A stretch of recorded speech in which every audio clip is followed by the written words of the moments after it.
Rainier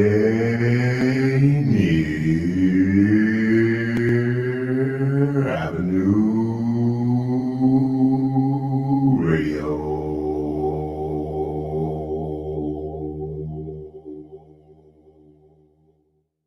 Generational wealth. Generational wealth. Generational wealth. What is generational wealth? We asked our communities, and this is what they had to say. How does generational wealth play into my family, my family's history, my children? What am I doing for my children to perhaps build them more wealth? I think it goes both ways, because for many immigrant families who are laboring constantly to live, your children are raised a certain way.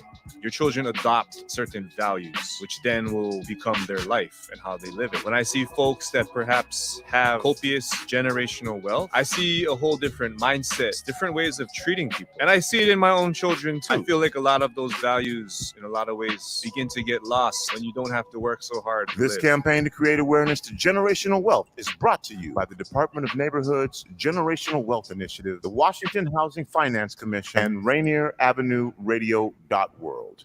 Celebrate Black History Month at the Call to Conscience Black History Month Museum, formerly Columbia City, 5916 Rainier Avenue South. Call to Conscience Black History Month Museum features exhibits and installations. It's a guided tour. Installations include the Seattle Black Panther Park, Black Society of Washington, the Rainier Cinema Black Movie, Jimi Hendrix Family Installation, the Seattle Griot Project, BlackPass.org, the Hartsfield Family Slave, the Seattle Black Firefighter, an exhibit of the Seattle Black Elected Officials, Tacoma's Buffalo Soldiers Museum, Keith Flywright Williams Photography Collection, the Royal Esquires, a Negro League baseball display featuring the Seattle Steelheads. Of course, there will be your community keepsakes and memorabilia. Tuesdays through Sundays from 11 a.m. to 7 p.m. There will be no other location where you can celebrate the achievements and the achievers of the Pacific Northwest and Seattle while recognizing the Black excellence that shines today. For more information, visit RainierAvenueRadio.World or call 206-290-9685.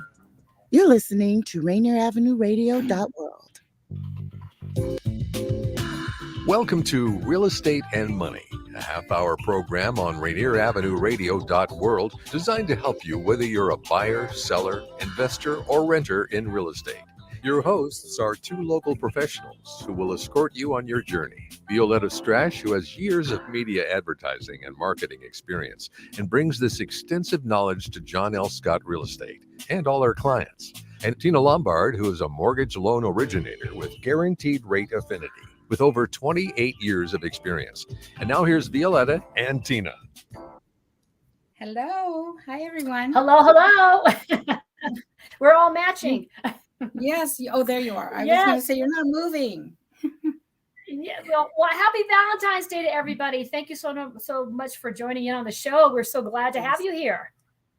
Yes, Daniel, thank you for the lovely background. Very nice, indeed. Yeah, so we're going to be talking about all types of fun stuff today. We're going to be talking about financing for lovers. We're going to be talking about houses for those on Valentine's Day that get engaged or they want to get a love cottage for themselves, and a bunch of other tips. And V, what else are we going to be talking about today? Well, we may have time to talk about special gifts for that special someone. But first of all, I'm going to have a real quick market overview. And this is something I got from work today during our sales meeting at John L. Scott. And I just wanted to give you, maybe it's both King and Pierce County, but real quick. And it's a 2-week glimpse at the market from a program called Trend Graphics. For sale in King County, the past couple weeks, this year we had 1,647 homes up for sale. Last year at the same time, 749. And then the new listings in the past couple of weeks, 1,989 versus 2,474 last year, and that was down 20%. And for sale is up 20%. Then we look at the sold inventory in King County, 1,169 versus 1,627. So that's down a little bit by 28%. And then pending 1,909 versus 1,993. So it's pretty even, just a 4% difference there. And that's what we're looking at as far as the number of homes in King County. And then, hold on here, there's so many pages today, and I wanted to just give you Pierce County is the other county that I got. We did not have Snohomish County reported on paper anyway, but we have 719 new listings this month, the last 2 weeks, 895 in the same time period last year, 1,121 still that's total active right now, and percent change is 102.97 from year to year. And I'll just leave it at that. This gets a little too confusing to read, and no categories listed on top, but it's pretty even. It's really getting into the start of the spring market. We're well into a time when sellers are out there getting their homes on the market early. Buyers are out there, they're ready to go. We've had some snow last night, but you know what? It's sunny right now, and homes are coming on the market. People are going to be out of their homes looking for something new to move into, whether it's moving for a different square footage or family situations. But right now we have people getting married or getting engaged. Today is the day, right? People getting engaged, and so we want to help those new couples into the market. And first-time home buyer programs, Tina's got a lot of stuff to talk about when it comes down to financing. Right. Yeah, I'm going to go over the rates just a little bit, V, since we're talking about that. Sure. Kind of interesting. So, Daniel, I just sent you the link for the rates in case you can get it up. But the rates right now are still hovering right around 6.75 of an interest rate nationally across all the different states. So what we're finding is still interest rates are the highest they've been in years. Since November, the rates actually kind of dipped a little bit in December and January, but they're coming back up. 6.75 a 30-year fixed. So I'm not quite sure, Dan, if you can pull up the link I just shared with you, but it kind of shows the 5-year ARM was a lot higher than the 30-year fix for the last several months. But just as of today, the 5-year ARM and the 30-year fix are the same. The 30-year mortgage actually, if you look here, the 30-year mortgage is at, like I said, 6.75.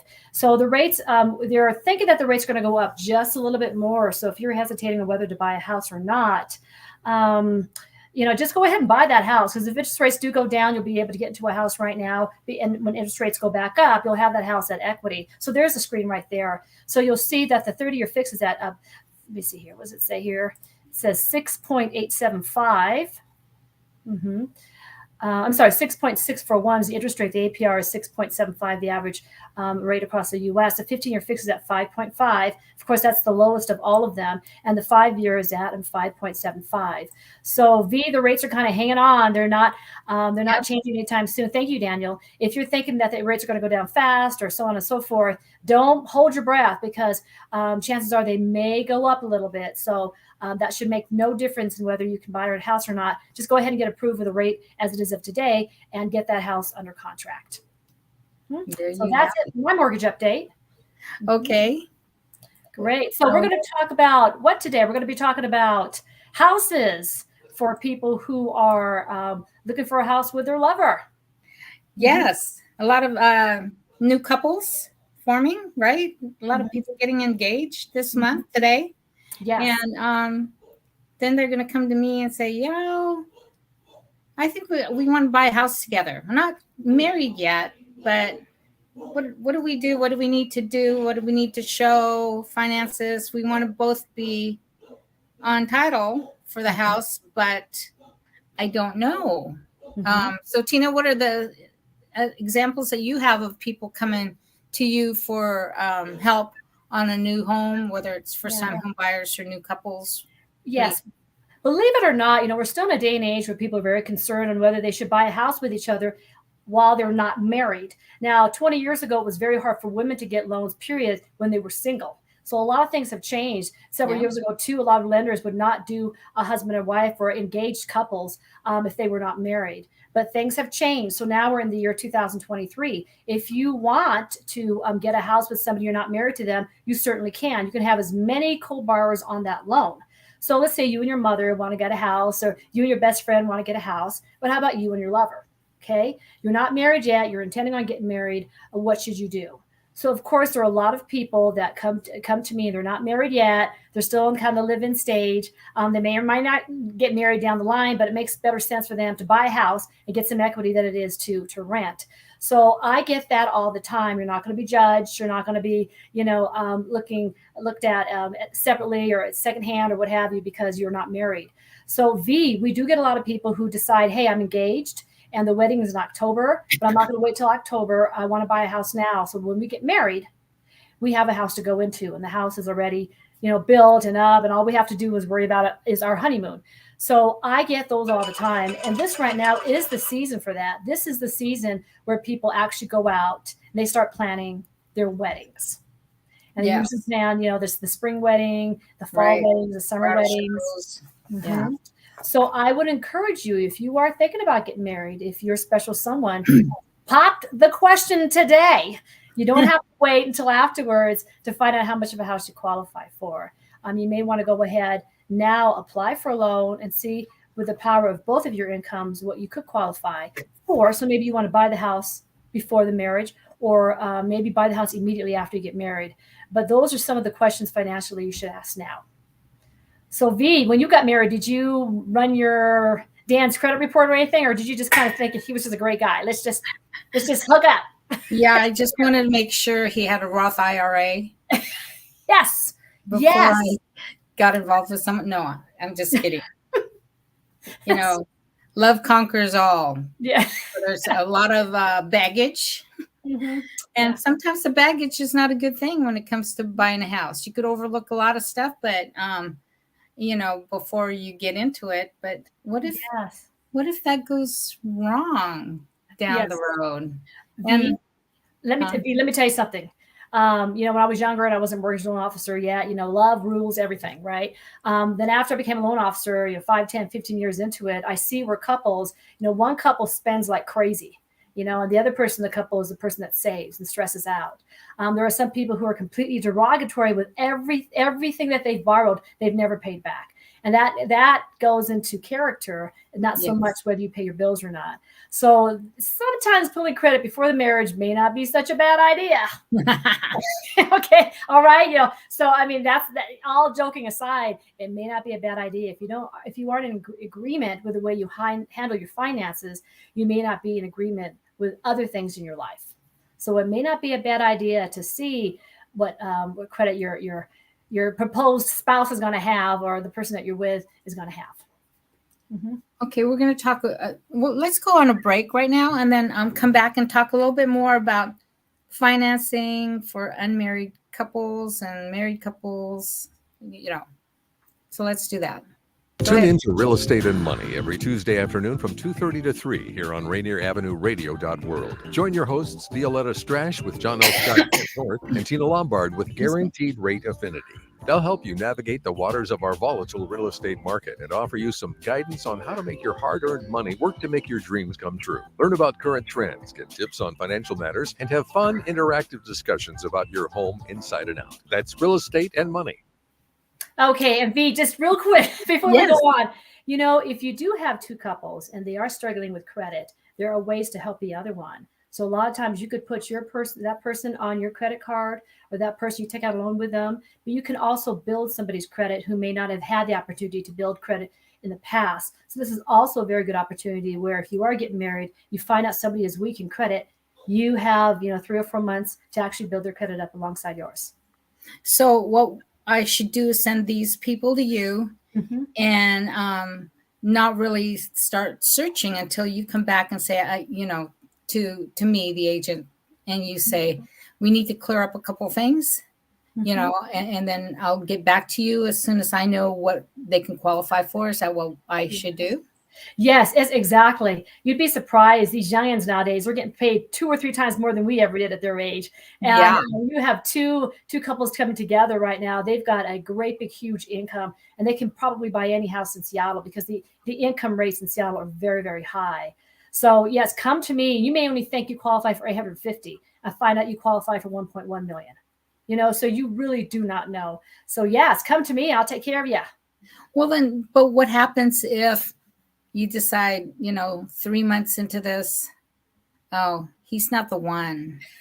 I want to get out of this deal. Yeah. I want him off the paperwork. I can still buy the house. I make enough money. What do I do? Yeah. So you know what? If for whatever reason people get together and they buy a house, even mother and mother, daughter, sister, if you decide to leave, you know, a lot of times you can sell the house and split the profits, you know, or you can see if you can qualify for your house by yourself. And there are different ways and different means in which you can do that. So the glory is if you are in Washington State or somewhere like Colorado, the values of the houses are going up. So you're not going to be in a deficit. If anything, sell the house and get your money back. You know, that's a perfect world. And in Seattle and Colorado, or in Washington and Colorado, there's a very high likelihood that you will always have profit if you should sell your house if you should split up. Yeah. And it's a different story if they decide to split up before they get into the house, right? They're well into the, like, say, this whole process of financing for the house. And I find out you've got all this baggage, you know, to say this never mind. baggage. Yeah. And I don't want any of that. So I'm out. I'm out of this marriage deal. I'm out of the whole thing. Yeah. Is it easy to back out of the contract at that point, even after you go mutual? Well, you're probably more an authority of this than I am because it's got to do with contracts. But from what I know is that, you know, you've got a certain amount of time you're under contract, you know, because you have 90 days, right? Yeah. Your approval is good for 90 days. Yes. Yeah. So if you never made an offer, no big thing. But if you were under contract, let's say 2 weeks into it, you get into a horrific fight and you decide to break up and call the whole thing off, you know, you may lose your earnest money if you're past the date of no return. You know, you may lose your earnest money. You can't call me up and say, hey, just decline the loan because I want my earnest money back. I can't do that. That's illegal. But if you say, hey, listen, I'd rather lose my $8,000 earnest money than to live with this, you know, this clown. I mean, that may be worth it. That may be worth it. So, you know, but the thing is, you know, really do find out up front, you know, how they are. And we can help you financially, tell you some secrets you may or may not know. You'd be surprised what I can find out or what you find out during a loan application. Yeah. So sometimes good things, sometimes things you ought to know. But the thing is, hey, you know, let's say you are just a friend with somebody. You're not quite sure if you want to get married, but hey, you know, you like each other. You know, you want to buy a house with each other because you're good friends. You can do that all day long. And I actually encourage it. You've got two young people out there and they're paying, you know, $3,000 each at an apartment building. Yeah. You know, why not buy a house as friends and then split a house? That's much better to split a house with a friend than to be in an apartment building paying outrageous rates. So if you could put your two rents together, you'll be fine. So if you're a boyfriend or girlfriend, you are living with each other. It's not, I have to get married, I have to buy a house. I mean, it's a good idea, but you know, chances are if you're at a place where you're appreciating income, if you guys got rid of each other, if you guys broke up, there may be still a way to sell that house and you break up amicably and you each get the same profit. Would you be able to get them into a first-time home buyers program and unmarried, soon to be married couple? Yeah. So we're, you know, we're assuming that, you know, these newlyweds are like 26 years old, but they could be 67, they could be 52, you know, but if you haven't bought a house in the last 3 years, or you haven't had your name on a title in the last 3 years, you're considered a first-time home buyer. Oh, 3 years. Yes. And, you know, it's not too much of a difference, you know, there are some less down payment programs and that sort of thing, but it's nothing too big. And a lot of the couples nowadays that I'm doing loans for, they more than make more money than the average mortgage income or the average median income for a county. So a lot of times these first time homebuyer programs, there are income limits, and I'm finding now that these new homebuyers, these kids in their 30s or you know late 20s, are making more money than the average income for that metropolitan area. So a lot of times they can't get first time home buyers because together they're making $300,000 a year. Ah, got it. Yeah. What is the limit? Do you know, like for this area? Okay. So if like FHA has county limits, depending on the state and the county, so does conventional. And so you could always look it up. King County has a certain, conventional loan limit, and FHA has a certain conventional loan limit. But but even if you found a house $950,000 or $1.3 million, if you can qualify for that, you don't need to really worry about a county limit. Mm-hmm. I've never really, in the last 2 or 3 years, I've never had a problem with county limit. Mm-hmm. Yeah. Okay. Yeah. It's only in rural places that county limits get in the way. But in Washington and Colorado, it's pretty big. I think like I just did something for LA County. It's like $1.1 million for an FHA loan. I mean, so the limits are pretty generous. Wow. Okay. Mm-hmm. That is huge. Yes. Well, how about if we talk about what types of homes do these first-time home buyers go into? Well, okay, first-time home buyers, like I said, first-time home buyers are always, they're not just always somebody that can qualify for $300,000. Sometimes first-time home buyers are in their 40s or 50s or even 60s. And so with a first-time home buyer, there's a lot of counseling that's available for you, so on and so forth. But you can do an FHA loan where it only requires 3.5% down. Mm-hmm. First-time home buyers, you can go Freddie Mac or Fannie Mae, and they have a Home Possible program that is only 3% down, or Home Ready. That's only 3% down. There are still some programs out there, that are down payment assistance programs where, they give you up to 3 or 4% or even 5% to put down on a home. So a lot of the programs out there, it fits everybody's need, giving your credit score, the down payment you have, and your income. But if you are a single person, it may not be your best idea to buy a giant 5-bedroom with 3 baths. Because that's a lot of heat for one person, right? Yep. So just depending on who's coming with you, if you're first-time home buyer and it's just you and another person, maybe you want to do a condo. Maybe you want to do a 2 or 3 bedroom, maybe 4-bedroom, but something that you can physically handle. So Daniel. So I sent Daniel some photos. Mm-hmm. Daniel, can you show that slide, please? And there's an option of what else you can get into now. Oh, I sent it today before the show. Yeah. Did you get that PowerPoint? No? Well, okay, he did not. Okay, I had some photos of these tiny homes. Yes, tiny homes. That's what they're called. Tiny homes. They're like, not even 500 square feet. I don't know. They're very cute. They could have like a living room and a kitchen on the main floor. You go up some stairs and there's one bedroom and a bathroom, or all can be on one level. And they sometimes price these at $100. They can go from $150 to $250 per square foot. Mm-hmm. in this area, and you can have them on wheels and you can move them around. I don't like that neighbor. I'm going to go over here. That's always I'm going to live by the lake, So there are a lot of different options to get a condo if you don't want to deal with, you're 2 single people. You love to have fun. No time for yard work. Don't want to do yard work. Don't have any animals. No pets. So I want a condo, and I'll pay for the HOA dues so that someone else can do all that work for me. Mm-hmm. Right.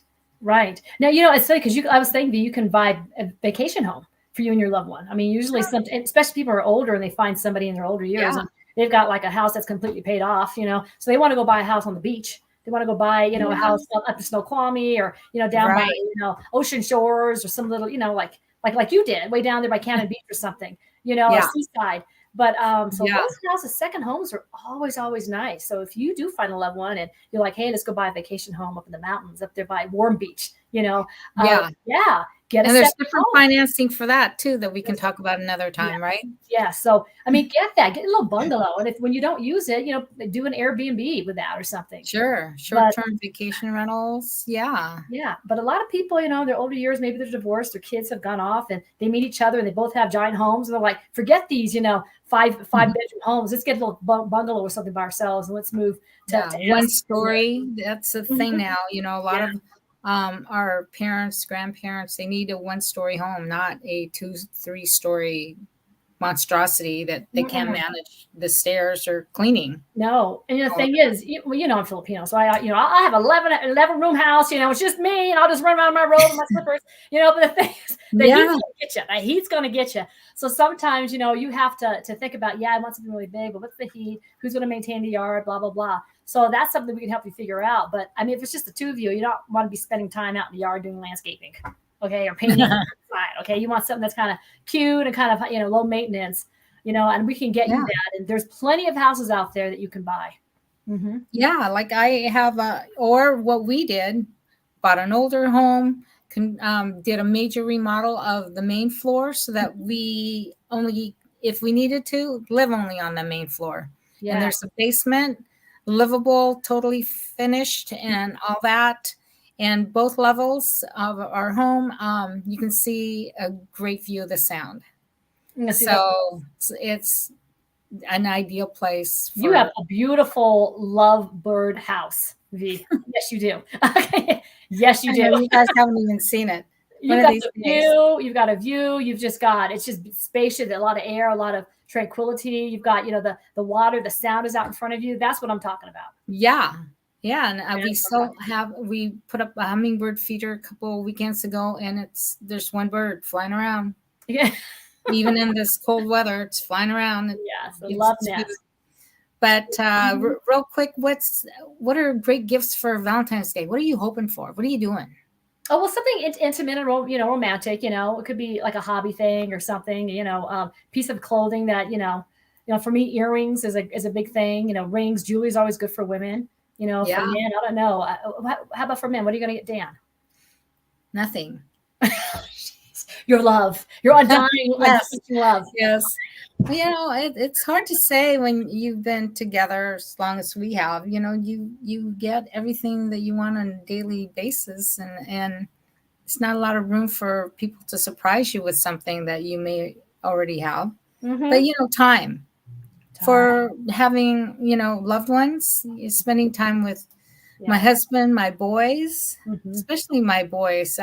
My oldest is in North Carolina at school at Duke University. He'll be home in a couple of weeks for a short weekend. Mm-hmm. But, time spent with my two boys is just great. Absolutely. And you and your daughter, you have your, sweetie pie at home. That's we're gonna be like cooking dinner and like dipping chocolate strawberries and making dessert, and we're gonna have fun. Instead of spending like $300 or $400 at some Cliff House or something like that, just do something intimate with family. Yeah. Hey guys, if you haven't made reservations already, don't bother. Just go to Subway. Get the crab legs. Maybe McDonald's. Yes, maybe McDonald's. Maybe McDonald's. Get a candle, A candle would be nice. Good love story. Remember my brother who is working for this candle company? They did a special rollout for McDonald's. Yes. And they had 5 candles you have to light because they were celebrating the anniversary of the cheeseburger. So you had one candle smelled like the beef. The other one smelled like the ketchup, mustard, pickles, onions. You have to light them all up to get the pure ambiance of the cheeseburger. Wow. That's crazy. Okay. Well, that's all the time we have. Yeah. So thank you all for joining us. Enjoy your Valentine's Day. Thank you, Daniel. We love you. And Tina, love you more. Love you too. Love you too. Okay. See you guys next week. See you. Bye-bye. You've been listening to Real Estate and Money with your hosts, Violeta Strash and Tina Lombard. For more information, call 206-717-4490. That's 206-717-4490. Go to the Rainier Avenue Radio.world website to find the Real Estate and Money schedule, or tune in to our live show every Tuesday afternoon from 2:30 to 3. We will help you find your dream home.